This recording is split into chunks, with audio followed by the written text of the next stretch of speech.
Bani Israel. Siapa ini yang punya kerjaan bangun ini, bikin patung anak sapi? Oh, pada nunjuk Samiri kan. Terus si Samiri ya dengan polosnya dia bilang, ya saya dapat wahyu, dapat ilham katanya. Dapat bisikan. Saya dapat bisikan. Ya kayak orang zaman sekarang kan banyak juga yang dapat bisikan-bisikan gitu ya. Makanya kita harus hati-hati lah sama itu. Kalau zaman sekarang ini orang dapat bisikan-bisikan ya udah pasti bohong lah. Karena kan kenabian kan udah nggak ada ya. Nabi terakhir kan Nabi Muhammad. Itu jenggotnya Nabi Harun itu ditarik Nabi Musa itu jadi putih. Jenggot ya. Iya.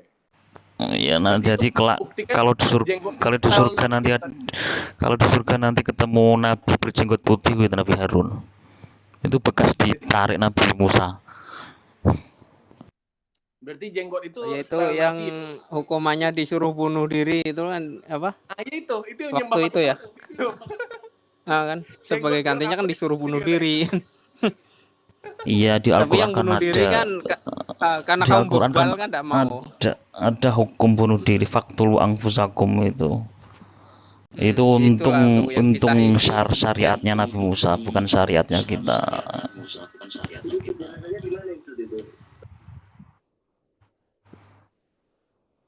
Bunuh diri, disuruh bunuh diri. Bunuh diri ya ini ya. Hukumannya. Kalau yang bunuh diri dapat ampunan. Tapi kalau yang karena kamu bebal malah banyak yang enggak mau. Itu kan tobatnya Bang ya. Fatubu ila ba'riikum faqtulu anfusakum.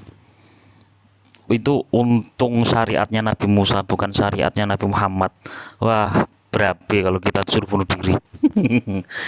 itu orang kalau nggak tahu ilmu usul fikih ya apa itu dikira itu hukuman orang Islam sekarang kalau nggak kalau nggak pakai ilmu itu. Kalau didengar oten-oten pasti dijadikan ini nih, digoreng ini. Kalau nemu yang ini pasti pasti ini enggak tahu usul. Kalau nggak pakai usul fikih, kalau di usul fikih kan namanya syar'u man qablana, syariat orang zaman dulu itu. Dan kan udah disempurnakan syariatnya sama Rasul kan udah dihapus. Kayak zaman Nabi aja syariatnya kan kita boleh nikah sama saudara kandung gitu kan. Masa itu mau dibawa lagi ke zaman sekarang ya nggak bisa karena syariat Nabi Muhammad itu beda sama syariat Nabi Adam. Ustaz. Apakah benar Nabi Musa itu lidahnya cadil? Maka Allah mengangkat saudaranya Harun sebagai. Kalau saya sih imaninya nggak ke cadel Bang ya. Mungkin lebih ke kurang bisa menata kata-kata aja sih kayak karena Nabi Musa itu kan orangnya agak keras gitu ya. Mungkin dia kalau ngomong itu agak terbawa emosi gitu. Jadi orang-orang itu kurang paham apa yang dimaksud sama Nabi Musa kan. Yang meminta dijadikan Nabi itu Nabi Musa sendiri ya. Nabi Harun minta jadi Nabi Musa sendiri yang minta. Nabi Musa soalnya kan lidahnya dulu pernah kena bara api dari Fir'aun. Jadinya kalau bicara itu kapelo. Jadi beliau itu butuh juru bicara. Dulu zaman kecil kan Fir'aun kan sudah curiga ini bayi itu bayi ajaib, mau dicoba dikasih apa itu kan udah diuji yang kanan apa itu yang kalau nggak salah yang kanan yang bara api, yang kiri buah. Otomatis Nabi Musa kan tahu, beliau tuh sudah pintar dari kecil, dia mau memilih apel kan, tapi dibelokkan malaikat Jibril milih bara api. Lalu dimakan lah itu jadi sebabnya beliau ngangkat Nabi Harun tuh gara-gara itu habis makan bara api. Jadi butuh juru bicara. Istilahnya kurang jelas kata-kata Nabi Musa itu ya. Iya betul. Kalau di film Krishna itu makan ladu dia, pasti makan tanah, pasti tengok dunia dalamnya. Jadi bahasanya Gus Baha itu Nabi Harun itu nabi proposalnya Nabi Musa. Sebagai ujung lidahnya. Kan termasuk ini loh, termasuk nabi yang ditemui Rasulullah ketika Mi'raj ke langit kan? Ketemu Nabi Harun di langit kelima ya. Spesifiknya enggak sih, kayaknya Nabi Musa. Nabi Musa langit ke-6 Bang. Langit ke-7 Nabi Ibrahim kan? Langit keempat Nabi Idris, langit ketiga Nabi Yusuf, langit kedua baru Nabi Isa sama Nabi Yahya, langit pertama Nabi Adam. Ini saya baru tahu loh kisah Nabi Musa disuruh makan bara api ini. Terima kasih ini ya Ustaz Anis informasinya sama teman-teman di sini juga. Bang Ananias tadi yang ngomong ya. Bang Fikir. Bang Ahmad. Bang Ahmad ini udah masuk grup Tadabbur Quran kita belum sih? Udah di WA cuman. Oh udah ya. Oh yang namanya Abdullah itu ya? Namanya Abdullah. Bukan. Right. Nimbrung lah sekali-sekali di grup Bang Ahmad biar beritahu saya yang mana WA-nya ini. Yang foto profilnya tahanan emak.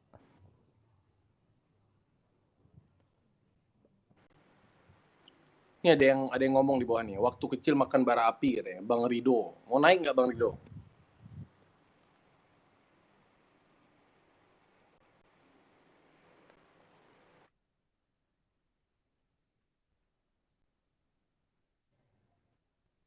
Enggak.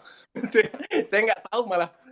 Kalau saya sih di live saya ini Bang, biasanya saya ini aja terbuka aja gitu. Kalau ada yang mau naik boleh naik aja gitu. Tapi saya nggak meladeni debat ya karena saya juga pengetahuan saya tentang kitab suci yang lain saya nggak tahu, cuma tahu Al-Qur'an doang. Pernah sih beberapa kali masuk orang-orang Kristen gitu kan, ada yang bilang waktu itu ada yang logonya pakai salib gitu, terus dia bilang dia senang dengar azan gitu. Dia bilang dia tuh nggak tahu kenapa dia tuh tiap dengar azan mau masuk Islam gitu kan. Pak Ananias Damaskus ini apologet nih kayaknya. Terus ini tiba-tiba room saya dibombardir sama orang-orang dari sebelah lah gitu kan. Dia bilang itu mah bohong itu, tuh Islam itu dia ngaku-ngaku doang kata gitu. Terus saya bilang ya kalaupun dia Islam ngaku-ngaku doang itu apa urusannya sama Anda gitu kan. Suka-suka orang mau ngaku apa gitu kan. Ya intinya di room saya ini kita tadabbur Quran. Kalau teman-teman di luar Islam mau ikut nimbrung ya nggak apa-apa. Mana tahu masuk Islam kan. Cuma saya pernah diajak debat sama ada dulu nama akunnya Debisip. Dia ngajak saya, Bang ikut live saya debat gitu katanya. Itu saya bilang mohon maaf nih Mbak Debi, saya bilang saya ini nggak berkapasitas untuk debat lintas agama gitu karena saya nggak punya ilmu gitu. Terus lagian itu saya ini kan mengimani 100% Al-Qur'an. Mbak Debi mungkin mengimani 100% Bible-nya gitu kan. Kalaupun kita berdebat, berdiskusi, pasti yang terjadi berantem gitu karena sumber referensi kita beda gitu. Kalau diibaratkan ke komik, saya komiknya Doraemon, Mbak Debi ini Dragon Ball gitu kan. Walaupun ada sama-sama ada awan ajaib gitu kan. Awan ajaib di Dragon Ball itu mungkin beda sama awan ajaib yang di Doraemon kan gitu loh. Walaupun namanya sama gitu ya. Bisa jadi yang dimaksud kan beda kan. Makanya ntar pasti berantem lah. Kalau menurut saya nggak ada jalan tengahnya Bang. Kenapa? Karena kitab suci Injil itu kita imani dari wahyu Allah. Cuma kan kita juga mengimani itu udah salah kan. Udah nggak sebagaimana yang diturunkan ke Nabi Isa dulu kan. Kalau Injilnya ya kita imani. Tapi kalau Bible-nya aku nggak imani. Nah itu saya ini nggak paham. Beda Bible sama Injil aja saya nggak tahu apa. Bahkan ada orang ini ya, teman-teman saya yang agamanya nggak Islam gitu, Kristen. Mereka itu bilang Nabi Isa itu beda sama Yesus katanya. Tapi saya tanya, kenapa di kalender tulisannya wafatnya Isa Al-Masih gitu kan? Harusnya kan wafatnya Yesus gitu kan? Kenapa dibikinnya wafatnya Atau Isa Al-Masih? Atau kita bahas Yesus aja nih, biar naik nanti oten-otennya. Bebas sih kalau. Cuma saya kalau Yesus saya nggak tahu. Saya taunya Nabi Isa gitu kan. Nabi Isa itu terlalu sempurna jadi diklaim sebagai Tuhan, nggak nikah, bisa hidupin orang, lengkap sudah seperti Tuhan. Bisa menyembuhkan mata yang buta sejak lahir, menciptakan makhluk hidup dari tanah, lempung kan. Memang sifat-sifat keilahian itu memang ini ya mukjizat-mukjizatnya Nabi Isa gitu. Ada dengar debatan itu katanya dia yang Oten maksa bahwasanya Maryam itu saudaranya Nabi Musa. Padahal kan Assalamualaikum. Di kalimat Waalaikumsalam warahmatullahi wabarakatuh. Padahal Bani Israel itu menganggap bahwasanya kenapa kau bisa berbuat sedemikian katanya kan gitu. Sementara di ayat Al-Qur'an itu bukankah engkau seperti Maryam saudaranya Harun? Maksudnya memang Maryamnya saudaranya Harun, kakaknya kakaknya Musa gitu. Iya, iya. Ya, Iya, saya pernah dengar juga sih Nabi Musa sama Nabi Harun tuh punya saudara perempuan lagi satu orang ya. Si Maryam kakaknya juga Nabi namanya. Musa, Maryam juga. Kenapa kau Kakaknya bisa ya. tega berbuat sedemikian? Miriam ya. Maryam juga namanya.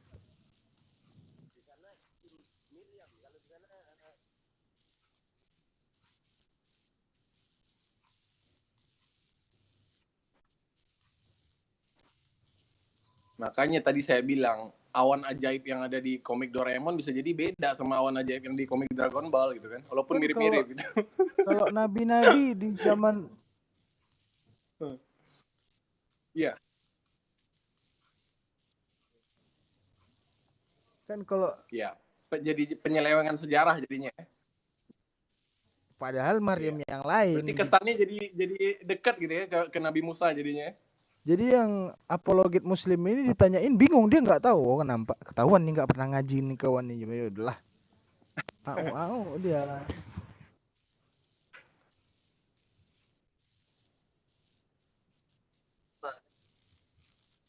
Di sana nggak ada Masalah Jadinya jadi bulan-bulanan bener ya dibully ke sana Iya. sini. Atau kadang memang di room itu disediain satu slot biar muslim dinaikin untuk memang dijadikan bulan-bulanan. Sering Memang aku Bisa jadi dengar gitu. seperti itu. kadang aku juga sering naik di komalnya Kristen gitu kan. Jadi aku sengaja mau nguji kekristenan dia gitu dengan buka surah Ayub yang 26:11 tuh yang langit, katanya itu syair. Cuman kan kalau kita misalkan kita ini Kristen kan apapun yang ada di kita kan wajib diimani. Sementara di situ tertulis katanya itu syair. Lihatlah tiang langit yang bergoyang-goyang gitu. Jadi memang ada syairnya tiang langit yang bergoyang-goyang, sementara dibalas dalam kitab kita, sementara Allah menciptakan, bagaimana Allah menciptakan langit tanpa tiang kan begitu. Jadi memang itu masih juga dia ke sama imannya, ya udah gitu kan. Kayaknya itu emang apa namanya? Natural kehidupan emang kayak gitu, Bang. Karena sesuai dengan ayat yang kita tadabburi hari ini lah. Nih, Ali Imran ayat 69. Segolongan ahli kitab kan orang Yahudi dan Nasrani ya, ingin menyesatkan kamu. Makanya dia tuh pasti selalu ngajak kita berdebat gitu karena dia pengen nyesatin kita itu. Padahal sesungguhnya mereka itu menyesatkan tidaklah melainkan diri mereka sendiri, tapi mereka nggak sadar. Jadi bilang sama Allah begitu ya. Jadi orang-orang Nasrani Yahudi itu memang pengen kita tersesat gitu. Ya disesatkan kalimat Tuhan daripada Tuhan, menggantikan satu kata. Akhirnya dia mau beda menyesatkan arti. kita, tapi justru diri mereka sendiri yang tersesat gitu. Itulah Tersesat maksudnya. dengan ini sendiri, apa argumen-argumennya sendiri gitu. Ada orang tuh bawa narasi dalam Quran bahwasanya memang Allah menyesatkan hambanya yang memang tersesat kan gitu. Berarti dibilang orang tuh apakah sekejam itu Allah menyesatkan? Nah, ini kalau diimani kan kita mutazilah jadi kan. Iya. Kan jadi bukan mutazilah sih namanya, apa namanya?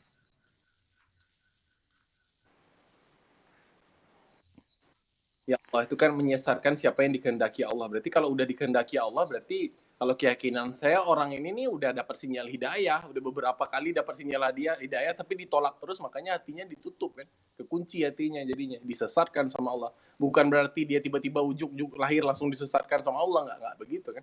Pertanyaan orang itu bikin narasi bahwasanya gini, kok kejam kali Tuhan kalian bisa menyesatkan gitu. Jadi kalau bukan kejam, itu salah sekiranya- satu sifat keadilan. sekiranya dia adilnya masuk Allah, neraka gitu. kan gitu, dia bisa berhujah kepada Tuhan, kepada Allah bahwasanya ya Allah aku kan memang sengaja engkau sesatkan. Itu kan orang-orang Qadariyah kan gitu, pemahaman Qadariyah. Iya. Memang ditakdir aku disesatkan, kan itu ditolak sama Ahlussunnah wal Jamaah. Makanya gini Bang Fikir, kalau saya ya mengambil ibroh dari ayat 69 tadi tentang orang-orang Yahudi dan Nasrani pengen kita sesat itu, berarti sempilan-sempilan dalam agama Islam ini mereka yang bikin. Yang udah pasti mereka yang bikin tuh Syiah. Syiah kan Abdullah bin Abi Salul tuh yang bilang. Dia tuh orang munafik, ada di kota Madinah, tapi ketika ditanya sama orang, kamu Islam katanya. Makanya dia nggak diusir kan dari Madinah. Akhirnya dia bilang, oh Ali bin Abi Thalib ini nabi katanya gitu kan. Ali bin Abi Thalib ini harusnya jadi orang yang khalifah gitu. Akhirnya dia memanas-manasi orang, akhirnya muncullah sekte Syiah gitu kan. Ya mungkin Murji'ah, Qadariyah gitu semua Khawarij, Ahmadiyah itu ya mereka-mereka juga yang bikin itu. Jangan Orang-orang Yahudi dan Nasrani. nanti di sini diserang Rom Syiah katanya. Nanti kita dibilang Wahabi. Iya. Wahabi lah itu senjatanya utama orang Syiah tuh, Wahabi.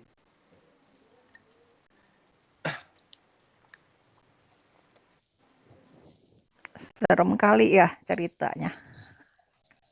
Tapi Serem saya ya, menarik itu loh, Mai? iya, serem. Tapi saya tadi tertarik dengan cerita-cerita Nabi. Udah lama nggak dengar cerita-cerita Nabi. Enak ya bahas-bahas kayak gitu. Jadi buat ya? Masya Allah. Makanya kreasi Mama harus datang terus ke live saya jam 6 pagi ya, Mama ya. Kita bahas Oh, nanti jam 6 topiknya. pagi ya.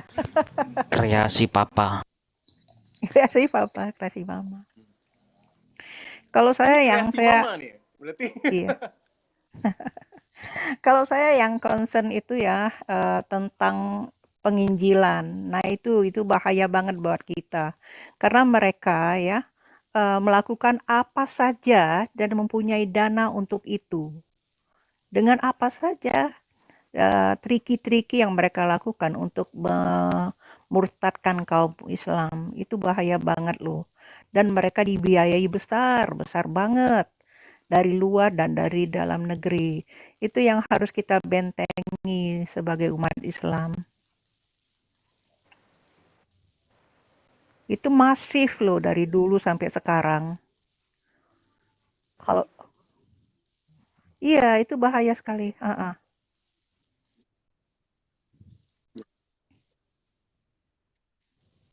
Berarti di TikTok pun mereka dimodalin ya. Oh, modal itu. Modal banget. Jadi mereka Jadi itu ya dimodalin kalau iPhone 14 gitu. wah bukan itu lagi. Mereka mewah itu. Orang Kaum itu kan udah misionaris itu biayanya besar banget. Mereka benar-benar memang dipersenjatai. Nah, kita kan Islam kan nggak pernah memaksa orang, merayu-merayu orang untuk masuk Muslim, untuk menjadi Islam. Kita nggak pernah melakukan itu. Tapi sebaliknya mereka melakukan itu dengan dahsyat. Nah, itu yang harus kita kuatkan ya. Iman keluarga kita, sekeliling kita tunjukkan bahwa kita orang Islam tuh seperti ini. Karena banyak juga kan kita kan karena mayoritas di Indonesia ini kan tidak semuanya membaik gitu. Tidak semuanya menjalankan syariat Islam dengan baik. Nah, itu yang mereka kejar.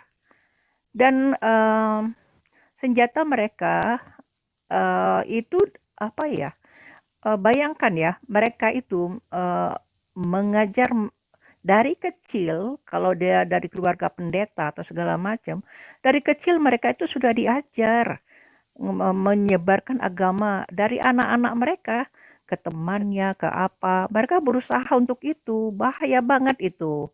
Bukan bapaknya aja yang menyebarkan agama, tapi keluarganya juga. Dari kecil mereka melakukan itu. Jadi makanya banyak juga ya keluarga kita, saudara kita yang menjadi murtad. Itu loh bagaimana coba para ustadz ini untuk mungkin bisa bersatu padu untuk mengantisipasi hal-hal yang demikian.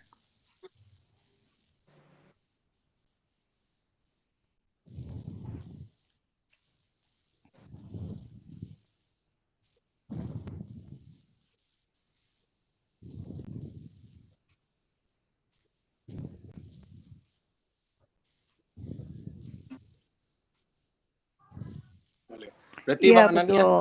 rutin mulai hari ini datang ke live saya ya, jam 6 pagi ya, Bang Ananias ya.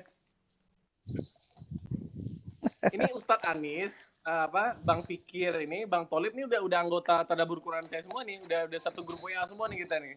Jadi kalau teman-teman ada yang mau masuk grup WA saya, grup Tadabbur Quran, DM saya aja WA-nya, ntar saya masukin ke grup. Karena biasanya kalau ada perubahan jadwal gitu kan, biasanya saya ngabarinnya di WA gitu.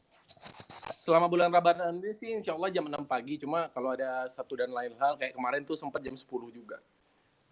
Kalau yang Kegiatannya apa Mama tuh, Kreasi Asgar? bilang tadi itu benar ya, karena saya menemui sendiri itu. Teman saya di kampus dulu, saya kan dulu kuliah di ini ya di Jakarta di BINUS.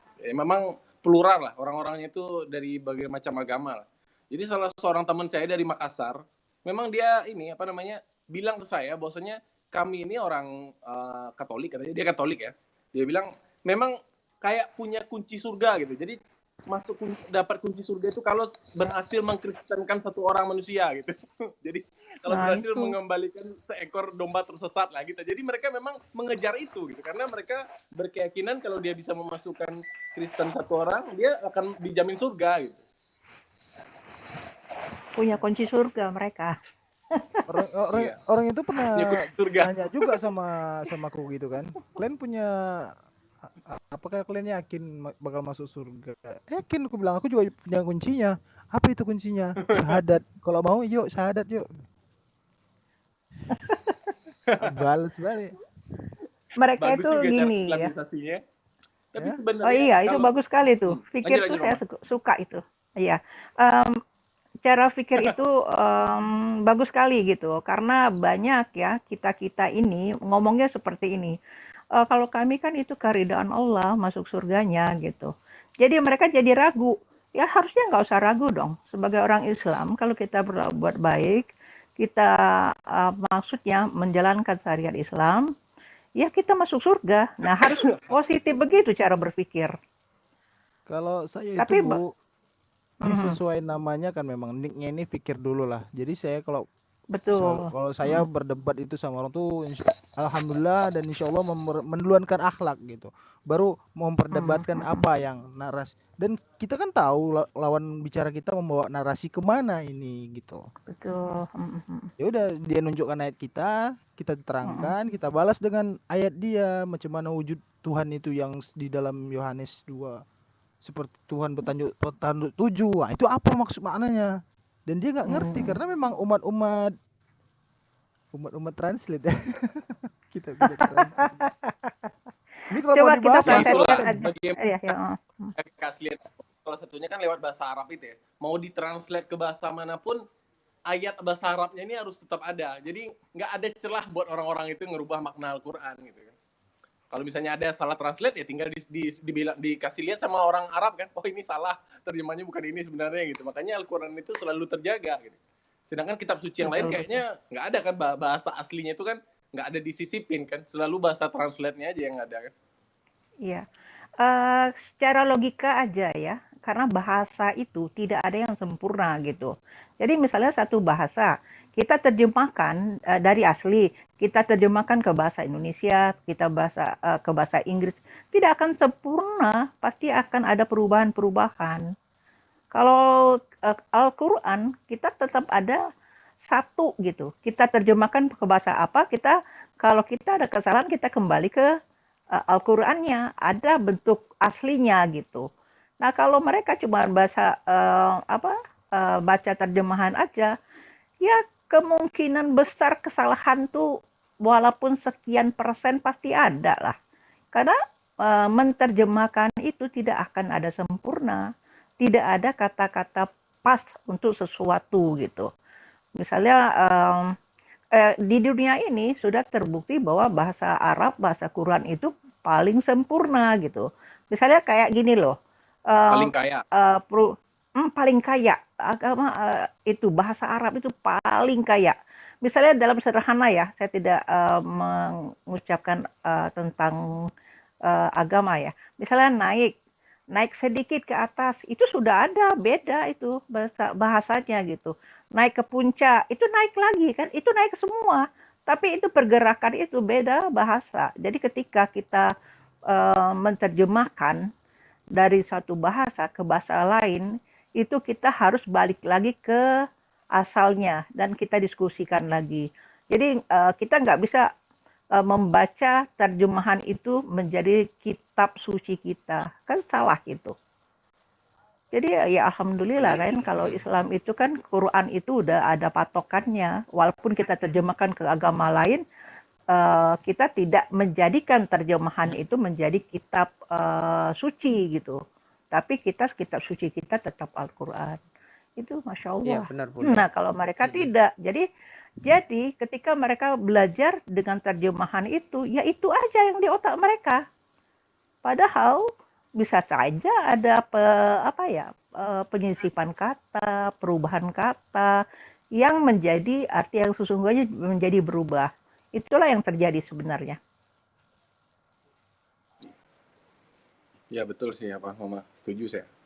Karena emang kita aja belajar Quran nggak bisa pakai tafsir terjemahan doang kan, harus pakai tafsir gitu kan, bahkan harus ada gurunya gitu yang nerangin kan. Kalau kita Betul. sendiri, Nah, berarti kita sorof. gitu. Dan kita punya hadis gitu. Kalau kita Apa ini? Terima bingung, kasih kita teman. cari ke Saya hadis kayaknya gitu. harus room karena harus ke kantor nih. Mohon maaf nih Oh apa iya, Mama iya. Kreasi, Ya, Bang Ustadz. Fikir, Bang Ananis, Bang Ustadz Anis, Bang Tolib. Saya harus undur diri dulu Oke, ya oke, karena oke. ada pekerjaan. Nah, besok kita ketemu lagi jam 6 pagi ya. Insya Terima Allah, kasih insya ilmu-ilmunya Allah. semua Iya, dan iya. obrolan kita ini bernilai pahala di sisi Allah gitu ya. Sehingga kita bisa Amin, kembali amin, amin. berkumpul di surganya Allah. Wabillahi taufiq wal hidayah. Assalamualaikum warahmatullahi wabarakatuh. Saya Asgar Leon undur diri. Waalaikumsalam warahmatullahi wabarakatuh.